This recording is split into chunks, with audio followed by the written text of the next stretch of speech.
Good morning students, now we continue our chapter 5 विद्युत धारा।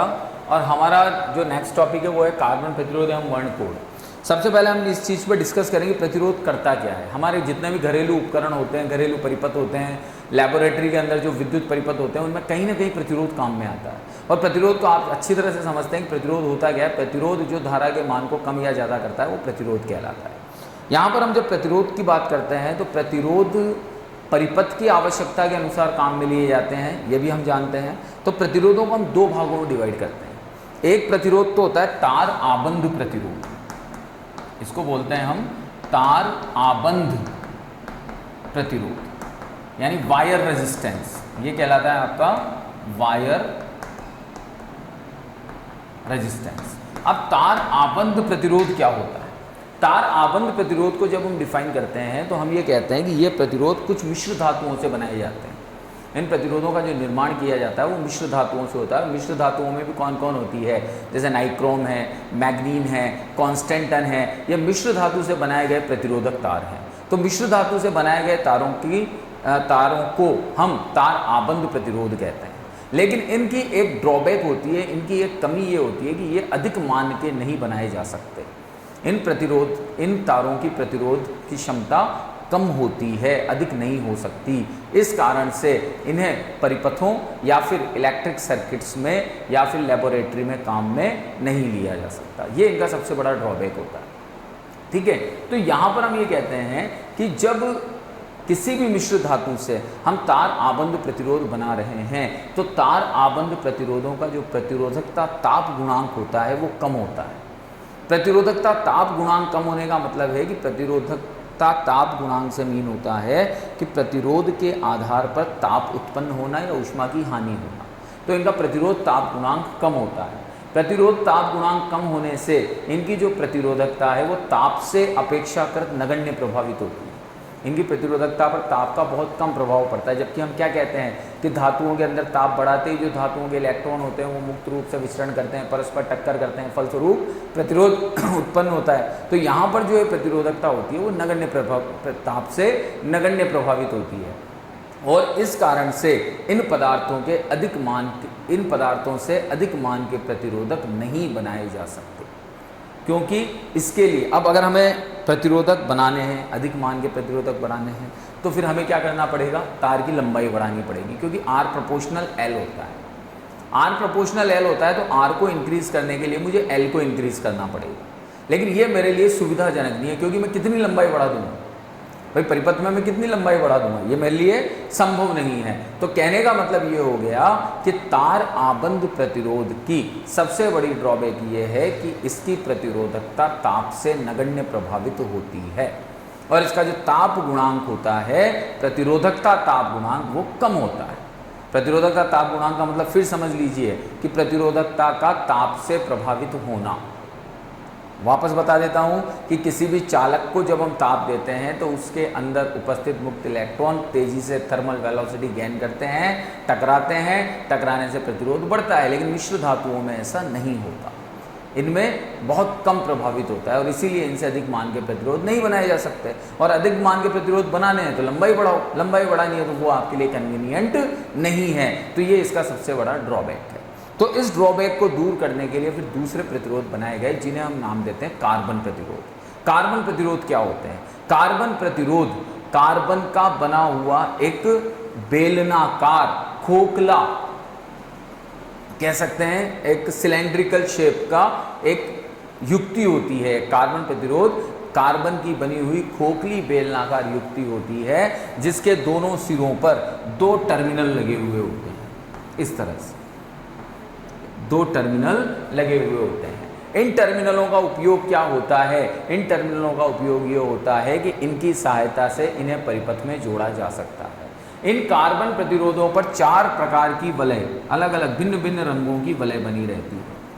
और इन भिन्न भिन्न रंगों की वलय का तात्पर्य या इनका अर्थ भी भिन्न भिन्न होता है। जैसे यहाँ पर हम ये कहते हैं कि जो ये प्रथम रिंग है, प्रथम कलर की रिंग है, इसका मतलब होता है प्रथम सार्थक अंक। जो द्वितीय रिंग है इसका मतलब होता है द्वितीय सार्थक अंक। अभी हम इसको और एक्सप्लेन करेंगे। जो तृतीय है इसका मतलब होता है दशमलव गुणक, और जो चतुर्थ है इसका मतलब होता है सहायता। सहायता सहायता का मतलब होता है कि कितनी परसेंटेज एरर इस प्रतिरोध में आ रही है, वो कम आ रही है या ज़्यादा आ रही है, प्लस है या माइनस है। तो कार्बन प्रतिरोधों को जब हम प्रभावित करते हैं परिभाषित करते हैं तो हम कहते हैं कि उच्च मान के प्रतिरोध प्रायः कार्बन से बनाए जाते हैं और इन प्रतिरोधों को कार्बन प्रतिरोधक कहते हैं। ये आकार में सूक्ष्म होते हैं और इनमें कार्बन को बेलनाकार रूप में ढालकर इनकी अक्ष के अनुदिश चालक तार से बनी एक संयोजी लीड लगी हुई होती है। हम क्या करते हैं, इन कार्बन प्रतिरोधों को बनाने के लिए कार्बन को बेलनाकार आकार में ढाल देते हैं और अक्ष के अनुदिश एक संयोजी लीड लगा देते हैं और इस संयोजी लीड की सहायता से इन्हें परिपथ में जोड़ा जाता है। आ रही बात समझ में यहाँ तक? ठीक है। अब इसके बाद में हम यहाँ पर ये कहते हैं कि कार्बन प्रतिरोध का मान निर्धारित करने के लिए कि भाई ये कार्बन प्रतिरोध कितने प्रतिरोध वाला है, तो कार्बन प्रतिरोध का मान निर्धारित करने के लिए इस बेलनाकार नलिका के ऊपर 4 अलग अलग रंगों की समाक्षीय बेलनाकार रिंगें बनी हुई होती हैं, रिंग्स बनी हुई होती है, और हर रिंग का अपना एक मतलब होता है। जैसे मैंने अभी आपको बताया कि प्रथम रिंग होती है प्रथम सार्थक अंक को दिखाती है, द्वितीय रिंग द्वितीय सार्थक अंक को बताती है, तृतीय दशमलव गुणक को बताती है और चतुर्थ सहायता को बताती है। ठीक है, तो इनका अपना एक विशेष मतलब होता है, विशेष कोड होते हैं। तो अब किसी भी कार्बन प्रतिरोध का मान हम कैसे ज्ञात करेंगे, तो इसे ज्ञात करने के लिए हम एक सारणी बनाते हैं, जिस सारणी के आधार पर हम आसानी से इन कार्बन प्रतिरोधों का मान ज्ञात कर सकते हैं। ठीक है, तो अब हम सारणी को देखते हैं, समझिएगा ध्यान से।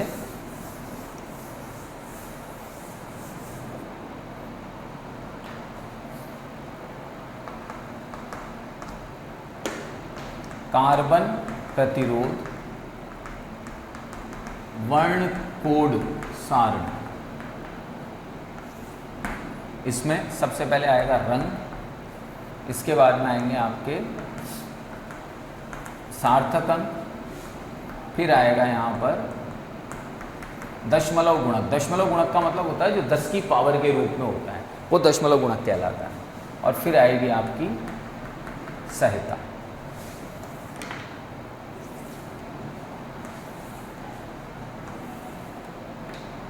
अब रंग की अगर हम बात करते हैं तो हम स्टार्ट करते हैं सबसे पहले black, brown, red, orange, yellow, green, blue, violet, grey, white,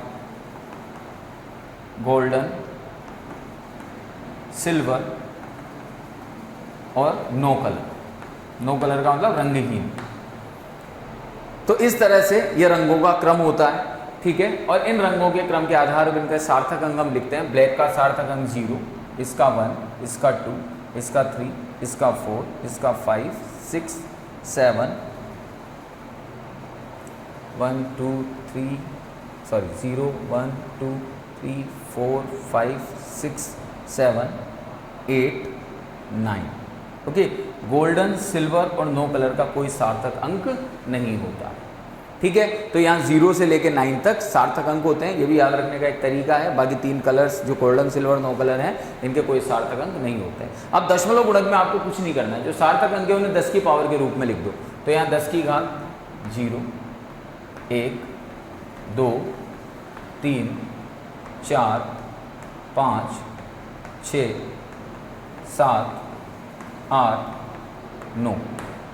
ठीक है, और इसके बाद में -1 -2 और कुछ नहीं। ठीक है, 10 की घात -1 होता है गोल्डन का, 10 की घात -2 होता है सिल्वर का और नो कलर का कुछ भी नहीं। सहायता की अगर हम बात करते हैं तो इन सब में होता है नील। 4 5 6 7 8 9 नील। और 10 की घात -1 गोल्डन के लिए ±5%, ±10% और ±20%। तो ये आपकी टेबल होगी। ये कार्बन वर्ण कोड को प्रदर्शित कर रही है, कार्बन प्रतिरोध की सारणी है जिसे हमें समझना है, और इसके आधार पर हम दिए गए किसी भी कार्बन प्रतिरोध का मान ज्ञात कर सकते हैं। अब सबसे पहली कॉम्प्लिकेसी तो ये आ जाती है कि इस टेबल को याद कैसे करें। तो इस टेबल को याद करने की एक छोटी सी ट्रिक है जो हमें याद रखनी है, तो मैं वो ट्रिक यहाँ लिख देता हूँ।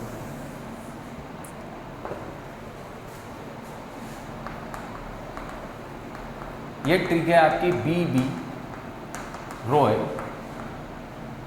Great Britain very good wife wearing golden silver necklace. अब देखिएगा, BB Roy great Britain very good wife wearing golden silver necklace, ये एक सेंटेंस है जिससे हम इस पूरी टेबल को एक्सप्लेन कर सकते हैं। B black brown red orange yellow, green blue violet grey white, ठीक है। इसके बाद में गोल्डन, वियरिंग हमने सिर्फ सेंटेंस को कनेक्ट करने के लिए लिखा है, इसका अपना अलग से कोई मीन नहीं है। गोल्डन सिल्वर और एंड से नो के बाद। तो आपको बस ये एक सेंटेंस याद रखना है जिससे आपकी पूरी की पूरी टेबल आराम से बन जाएगी। Black brown red orange yellow green blue violet grey white, ये कनेक्टिंग वर्ड है इसलिए इससे कोई मतलब नहीं है। गोल्डन सिल्वर नो कलर, और फिर इसको सार्थक अंकों के रूप में ब्लैक का 0, ब्राउन का 1, रेड का 2, येलो का 3, इस तरह से ऑरेंज का 3, इस तरह से लिखते हुए चलना है। ओके, तो अब इस टेबल के आधार पर हम कैसे किसी कार्बन प्रतिरोध का मान ज्ञात कर सकते हैं, तो इसको मैं आपको एक एग्जांपल से समझाता हूं, देखिएगा। अच्छा, इसमें एक जो वर्ड आया है सहता, उस सहता को मैं आपको समझा देता हूं। सहता का मतलब होता है कि जो प्रतिरोध आपको प्राप्त हो रहा है, जो आपने प्रतिरोध का मान प्राप्त किया है, उस प्रतिरोध के मान में कितना संभावित प्रतिशत परिवर्तन हो सकता है। संभावित प्रतिशत परिवर्तन से मतलब होता है कि वो मान कितना प्रतिशत बढ़ सकता है या फिर वो मान कितना प्रतिशत घट सकता है। तो पॉसिबल वेरिएशन कितना आएगा, ये हम सहता बोलते हैं, ठीक है। तो अब हम एक एग्जांपल लेते हैं यहाँ पर। जैसे हमें एक कार्बन प्रतिरोध दिया गया है, ये कार्बन प्रतिरोध है, यहाँ अलग अलग कलर हमें दे रखे हैं। जैसे यहाँ दे दिया ब्राउन, यहाँ है येलो, यहाँ है ग्रीन और यहाँ है सिल्वर। अब हमसे कहा जाता है कि आपको इस कार्बन प्रतिरोध का प्रतिरोध ज्ञात करना है, कार्बन रेजिस्टर का प्रतिरोध ज्ञात करना है। तो कार्बन प्रतिरोधक का प्रतिरोध ज्ञात करने का एक सिंपल सा स्टेप मैं आपको बता रहा हूँ, बस उन स्टेप से चलते जाइए, अपने आप कार्बन प्रतिरोधक का प्रतिरोध ज्ञात हो जाएगा। सबसे पहले प्रथम पट्टिका का सार्थक अंक, क्योंकि याद कीजिए जब मैंने अभी इससे पहले का डायग्राम बताया था तो उसमें मैंने आपको बताया था कि पहली और दूसरी पट्टिका प्रथम सार्थक अंक और द्वितीय सार्थक अंक को दिखाती है, तृतीय पट्टिका दशमलव गुणक को दिखाती है और चतुर्थ पट्टिका सहता को बताती है। तो प्रथम पट्टिका का सार्थक अंक, प्रथम पट्टिका कौन सी है, ब्राउन, ब्राउन का सार्थक अंक कितना है, 1, टेबल से याद रखना पड़ेगा यहाँ में। इसके बाद में येलो, द्वितीय पट्टिका का सार्थक अंक, द्वितीय पट्टिका में सार्थक अंक ही देखते हैं, ठीक है। तो द्वितीय पट्टिका का सार्थक अंक कितना हो गया, 4। इसके बाद में तृतीय पट्टिका का दशमलव गुणक, तृतीय पट्टिका का दशमलव गुणक, तृतीय पट्टिका कौन से कलर की है, ग्रीन कलर की, ठीक है। तो यहां पर देख लो 0 1 2 3 4 5, ठीक है। तो ग्रीन किस पे आया, 5 पे, तो 5 पे आ गया, तो 10⁵5। और सिल्वर चतुर्थ पट्टिका की सहता, चतुर्थ पट्टिका की सहता कितनी, ±10%। तो कुल मिलाकर जब हम प्रतिरोध लिखेंगे, कार्बन प्रतिरोधक का प्रतिरोध R बराबर क्या हो जाएगा, 1414 इंटू 10⁵5 ±10% ओम। ये आपका प्रतिरोध आ गया इस कार्बन प्रतिरोधक का। तो बहुत सिंपल है और ये इस टाइप के क्वेश्चंस एग्जाम में जनरली पूछे जाते हैं, इसलिए हमें ये प्रतिरोधक निकालना, प्रतिरोधक का प्रतिरोध निकालना आना चाहिए, ठीक है। कई बार क्वेश्चन में ऐसे भी पूछ लिया जाता है, जैसे ये तो समझ में आ गया होगा आपको कई बार क्वेश्चन में से पूछ लिया जाता है कि आपको दे दिया जाता है 62 इंटू 10⁵ प्लस माइनस 5%। आपसे पूछा जाएगा कार्बन प्रतिरोधक के रंग बताइए।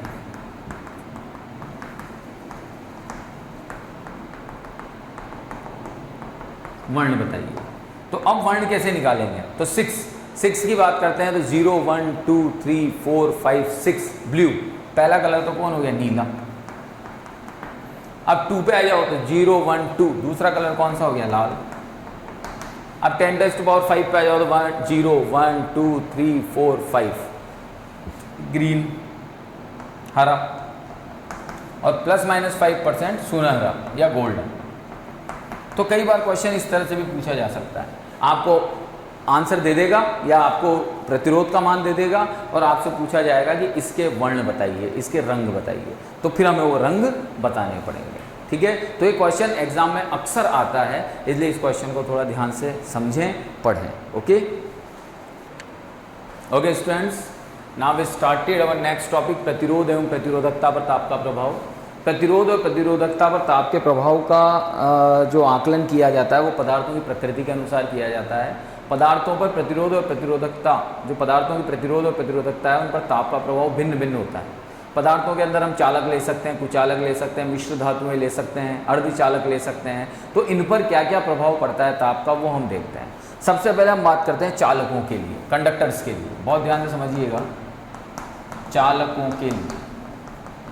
ठीक है, तो यहाँ पर हम बात करते हैं चालक की प्रतिरोधकता। रो इक्वल्स टू होता है m/NE² टो बार। यहाँ पर जो एक टो है ये कहलाता है आपका विश्रांति काल। पहले भी बता चुका हूँ मैं, विश्रांति काल का मतलब होता है दो क्रमागत टक्करों के मध्य लगने वाला समय विश्रांति काल कहलाता है। हम यहाँ पर ये देखते हैं कि m तो है आपका द्रव्यमान इलेक्ट्रॉन का, E है आवेश और N है घनत्व। तो ये तीनों राशियां नियत रहती है, तीनों राशियां नियत रहती है। तो इसका मतलब अब मुझे संबंध देखना है रो और विश्रांति काल में।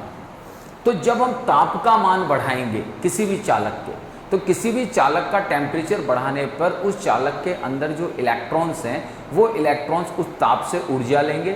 ऊर्जा लेने की वजह से उनके टक्करों की संख्या बढ़ेगी, टक्करें बढ़ेगी, उनकी आवृत्ति बढ़ेगी। और जितनी आवृत्ति बढ़ती जाएगी उतना समय कम होता जाएगा।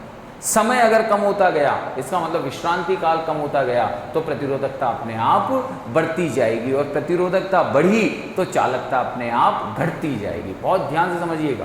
दोबारा, m कांस्टेंट, n कांस्टेंट, आवेश घनत्व है, एकांक आयतन में कितना आवेश वो कांस्टेंट, E इलेक्ट्रॉन का आवेश कांस्टेंट। अब मैंने क्या किया, किसी चालक को ताप दिया।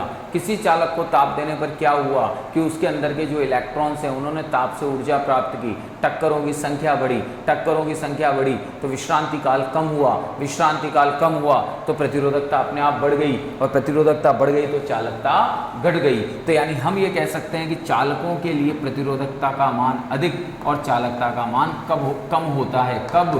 ताप बढ़ाने पर।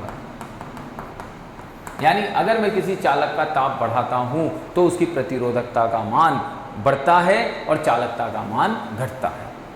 अब यहां पर हम ये कहते हैं कि माना कोई चालक है जिसकी 0 डिग्री सेल्सियस पर प्रतिरोधकता है ρ0 और T डिग्री सेल्सियस पर प्रतिरोधकता है ρT। 0 डिग्री सेल्सियस पर प्रतिरोधकता है ρ0 और T डिग्री सेल्सियस पर प्रतिरोधकता है ρT। तो जब हम इनके अंदर संबंध निकालते हैं तो संबंध क्या निकलता है, ρT equals to ρ0 1 plus alpha T। ये एक रिलेशन है जो हमें डायरेक्ट इक्वेशन ध्यान रखना है। यहाँ पर ρT equals to ρ0 1 plus alpha T। ρT क्या है, यहाँ पर T ताप पर प्रतिरोधकता को रिप्रेजेंट कर रहा है। ρ0 क्या है, 0 डिग्री सेल्सियस ताप पर प्रतिरोधकता को रिप्रेजेंट कर रहा है। अल्फा क्या है, प्रतिरोधकता ताप गुणांक।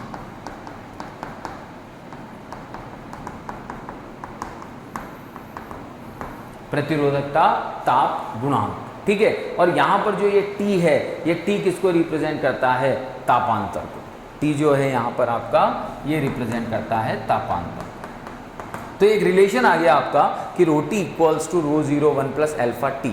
अब यहाँ से अगर मैं प्रतिरोधकता ताप गुणांक की वैल्यू निकालता हूँ तो प्रतिरोधकता ताप गुणांक की वैल्यू क्या आएगी, तो ρT upon ρ0 equals to 1 plus alpha T. यहाँ से जब हम अल्फा का मान निकालेंगे तो अल्फा टी इक्वल्स टू हो गया ρT अपॉन ρ0 माइनस 1, तो यहाँ से alpha equals ρT minus ρ0 upon ρ0 T. ये आपके प्रतिरोधकता ताप गुणांक का मान आ गया, alpha equals to ρT minus ρ0 upon ρ0 T.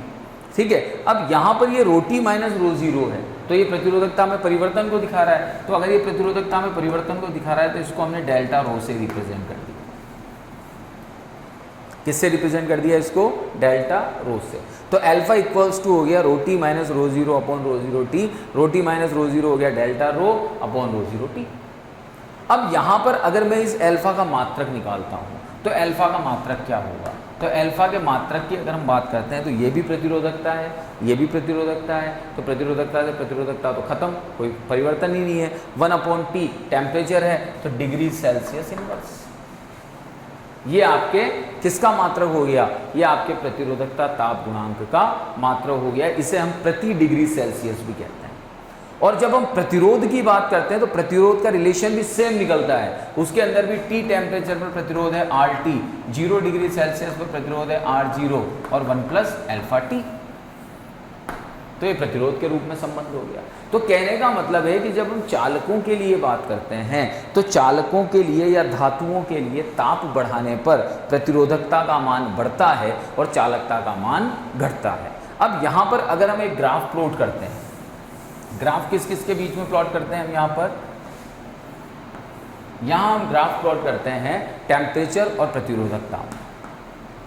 तो हम यहाँ पर ये कहते हैं कि जैसे जैसे प्रारंभ में टेम्परेचर बढ़ाओगे प्रतिरोधकता धीरे धीरे बढ़ेगी, लेकिन एक ताप के बाद में प्रतिरोधकता का मान तेजी से बढ़ जाएगा। तो ग्राफ कैसा मिलेगा, इस तरह से। तो ये आपका धातुओं के लिए ग्राफ हो गया। अब यहाँ पर हम बात करते हैं कि कुछ पदार्थ जैसे नाइक्रोम है, नाइक्रोम किससे मिलकर बनता है, निकल 80% होता है, क्रोमियम 20% होता है। नाइक्रोम मिश्र धातु होता है।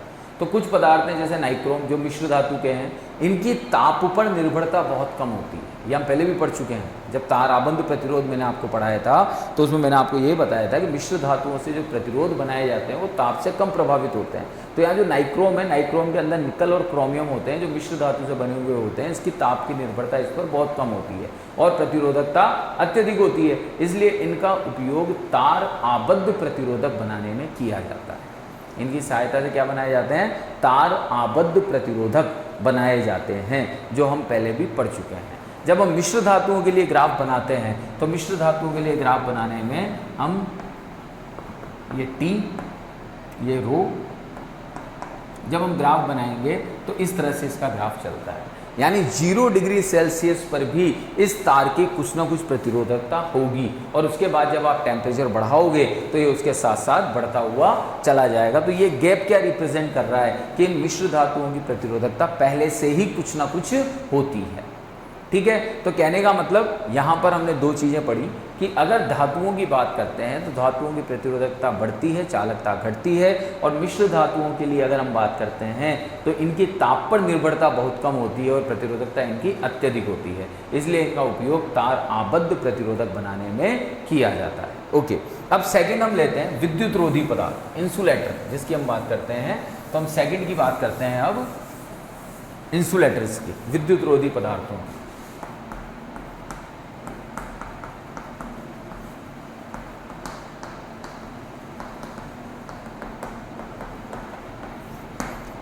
तो विद्युत रोधी पदार्थों के लिए या इंसुलेटर्स के लिए जिसकी हम बात करते हैं, ठीक है। तो हम यहाँ पर कहते हैं कि विद्युत रोधी जो पदार्थ होते हैं उन पदार्थों की ताप बढ़ाने पर जो प्रतिरोधकता होती है वो चरघातांकी रूप से कम होती है। चरघातांकी रूप से कम क्यों होती है ये हम थोड़ा सा समझेंगे। हम ये कहते हैं कि जब कोई कुचालक की हम बात करते हैं, कुचालक किसे कहते हैं, जिसके अंदर आवेश आसानी से प्रवाहित नहीं होता। तो 0 डिग्री सेल्सियस टेम्परेचर पर जब हमने ताप को बढ़ाया ही नहीं तो इलेक्ट्रॉन फ्री होगा ही नहीं। इलेक्ट्रॉन अगर फ्री नहीं हुआ तो चालकता दिखाएगा ही नहीं। यानी परम शून्य ताप पर कोई भी विद्युत रोधी पदार्थ वैसा का वैसा ही रहेगा, उसकी प्रतिरोधकता का मान अत्यधिक रहेगा। लेकिन जैसे जैसे आप ताप बढ़ाते जाओगे वैसे वैसे उसकी प्रतिरोधकता का मान घटता जाएगा। क्यों? क्योंकि ताप बढ़ाने पर जो इलेक्ट्रॉन आबद्ध थे, जो बंधे हुए थे, वो इलेक्ट्रॉन मुक्त होना शुरू कर देंगे, और जब वो मुक्त होना शुरू कर देंगे तो धीरे धीरे चालकता का मान बढ़ेगा और प्रतिरोधकता का मान कम होता चला जाएगा। तो विद्युत रोधी पदार्थों में ताप बढ़ाने पर प्रतिरोधकता घटती है और चालकता बढ़ती है।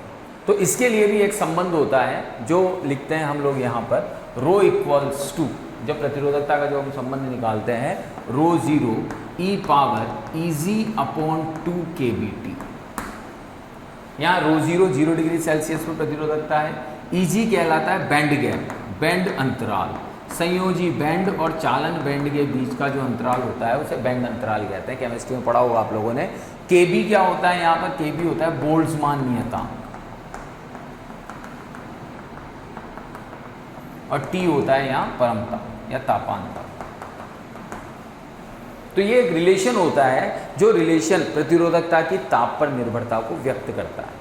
तो जब हम बात करते हैं विद्युत रोधी पदार्थों के लिए, तो विद्युत रोधी पदार्थों के लिए हम यही कहते हैं कि उन पदार्थों की प्रतिरोधकता ताप बढ़ाने पर चरघातांकी रूप से घटती है, और परम शून्य ताप पर प्रतिरोधकता काफ़ी अधिक होती है, अर्थात परम शून्य ताप पर विद्युत पदार्थों की चालकता का मान शून्य हो जाता है, क्योंकि परम शून्य ताप पर कुछ हो ही नहीं रहा, तो प्रतिरोधकता तो रहती है मैक्सिमम और चालकता हो जाती है मिनिमम। ठीक है। इसके बाद तीसरा पॉइंट हम लेते हैं अर्धचालक। अर्धचालकों की हम बात करते हैं तो अर्धचालक कौन होते हैं? अर्धचालक ऐसे पदार्थ होते हैं जो चालकों और कुचालकों दोनों के गुणों को प्रदर्शित करते हैं, उन्हें हम अर्धचालक कहते हैं। तो जब हम अर्धचालकों की बात करते हैं तो अर्धचालकों के अंदर क्या होता है कि ताप जब बढ़ाया जाता है तो ताप बढ़ाने पर अर्धचालकों के जो सहसंयोजी बंध होते हैं, सहसंयोजी बंध टूटते हैं, और टूटने पर इलेक्ट्रॉन जो धारावाहक होते हैं उन धारावाहकों की संख्या में तेजी से वृद्धि होती है, और जब धारावाहकों की संख्या में तेजी से वृद्धि होती है तो ताप में वृद्धि करने पर प्रतिरोधकता का मान कम होता चला जाता है, क्योंकि धारावाहक जब बढ़े तो धारावाहक बढ़े तो चालकता बढ़ेगी। धारावाहक या आवेशवाहक कौन होते हैं? इलेक्ट्रॉन। तो जब इलेक्ट्रॉन्स की संख्या बढ़ी सहसंयोजी बंध टूटने पर तो चालकता का मान बढ़ा, चालकता का मान बढ़ा तो प्रतिरोधकता का मान घटा। अर्थात अर्धचालकों के अंदर जब ताप बढ़ाया जाता है तो ताप बढ़ाने पर प्रतिरोधकता का मान घटता है और चालकता का मान बढ़ता है। इसीलिए ये कहा जाता है कि अर्धचालकों का जो प्रतिरोधकता ताप गुणांक होता है वो ऋणात्मक होता है। और जब हम ग्राफ बनाते हैं यहाँ पर प्रतिरोधकता और टेम्परेचर का, तो ग्राफ कुछ इस तरह से आता है, यानी ताप बढ़ाने पर प्रतिरोधकता धीरे धीरे क्या होती जा रही है? घटती जा रही है। तो ये आपका इसमें ये ग्राफ बनता है। ठीक है। तो तीन चीज़ें हमने देखी, चालकों पे, कुचालकों पे और अर्धचालकों पर ताप का क्या क्या प्रभाव पड़ता है। इसके बाद में एक पॉइंट आता है अतिचालकता। जो एक पॉइंट हम लेते हैं यहाँ पर, यह आता है आपका अतिचालकता। इंपॉर्टेंट पॉइंट है, ये पूछा जाता है अधिकतर एग्जाम में, अतिचालकता। अब अतिचालकता क्या होती है, इसको हम थोड़ा डिफाइन करें अतिचालकता को। तो अतिचालकता को जब हम डिफाइन करते हैं तो हम ये कहते हैं कि कुछ धातुएं या मिश्र धातुएं ऐसी होती हैं जिनकी प्रतिरोधकता का मान एक निश्चित ताप पर असामान्य रूप से तेजी से घटकर शून्य हो जाता है। क्या कहा मैंने? कुछ धातुओं या मिश्र धातुओं में ऐसा गुण पाया जाता है कि एक निश्चित ताप पर उनकी प्रतिरोधकता का मान असामान्य रूप से तेजी से घटकर शून्य हो जाता है। और जब प्रतिरोधकता का मान शून्य हो गया तो चालकता का मान अनंत हो जाएगा, क्योंकि इन्वर्सली प्रोपोर्शनल है। तो अगर चालकता का मान अनंत हो गया, इसका मतलब वो अतिचालक हो गए। तो ऐसे पदार्थ जो एक निश्चित ताप पर असामान्य रूप से अपनी प्रतिरोधकता को घटाकर शून्य कर देते हैं, उन पदार्थों को अतिचालक पदार्थ कहते हैं। और जिस ताप पर यह घटना होती है उसे उसका क्रांतिक ताप कहते हैं। ध्यान रखिएगा, अतिचालक ऐसे पदार्थ होते हैं जो एक निश्चित ताप पर अपनी प्रतिरोधकता को घटाकर असामान्य रूप से शून्य कर देते हैं, और जिस ताप पर यह घटना होती है उसे हम क्रांतिक ताप कहते हैं। जैसे कई बार एग्जाम में पूछ लिया जाता है पारे का क्रांतिक ताप कितना होता है, तो पारे का क्रांतिक ताप होता है 4.2 केल्विन। यहाँ पर आकर ये अतिचालक का व्यवहार करना शुरू कर देता है। ठीक है। अब अति चालकता की अवस्था में जो पदार्थ के भीतर हम चुंबकीय क्षेत्र की बात करते हैं, क्योंकि अब अति चालक हो गया, चालकता दिखाना शुरू कर दिया, तो अंदर जो चुंबकीय क्षेत्र रेखाएं हैं वो इतनी ज़्यादा प्रबल हो जाती हैं कि प्रतिकर्षित होकर पदार्थ से बाहर आ जाती हैं। अब आप कहेंगे अब यहाँ चुंबकीय क्षेत्र रेखाएं कहाँ से आ गई?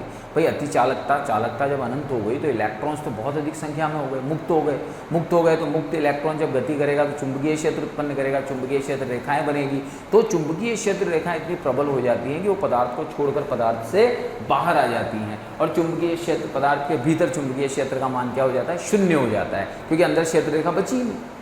तो पदार्थ के भीतर चुंबकीय क्षेत्र का मान शून्य हो जाता है। इस प्रभाव को मेसनर प्रभाव कहते हैं। ये कई बार एग्जाम में पूछ लिया जाता है। तो अति चालकता की अवस्था में मेसनर प्रभाव भी परिलक्षित होता है। इसके बाद में आता है अतिचालकों के उपयोग। अतिचालकों के उपयोग क्या क्या हैं? तो अतिचालक किस किस काम में आता है? तो उसमें हम समझे सबसे पहले अधिक चुंबकीय क्षेत्र वाले चुंबक बनाने में, क्योंकि इसके लिए चुंबकीय क्षेत्र प्रबल होता है, चालकता अधिक है तो चुंबक भी प्रबल बनेंगे। दूसरा, छोटे एवं अधिक दक्ष ट्रांसफार्मर बनाने में। ट्रांसफार्मर के अंदर भी चुंबकत्व का गुण काम में आता है, विद्युत चुंबकीय प्रेरण पे काम करता है, तो वहाँ भी ये काम में लिया जाता है। विद्युत जनित्र बनाने में, सुपर कंप्यूटर्स बनाने में, यानी जहाँ जहाँ पर चालकता की ज़्यादा जरूरत होगी वहाँ पर हम अतिचालकों का उपयोग करते हैं। ओके बेटा, थैंक यू।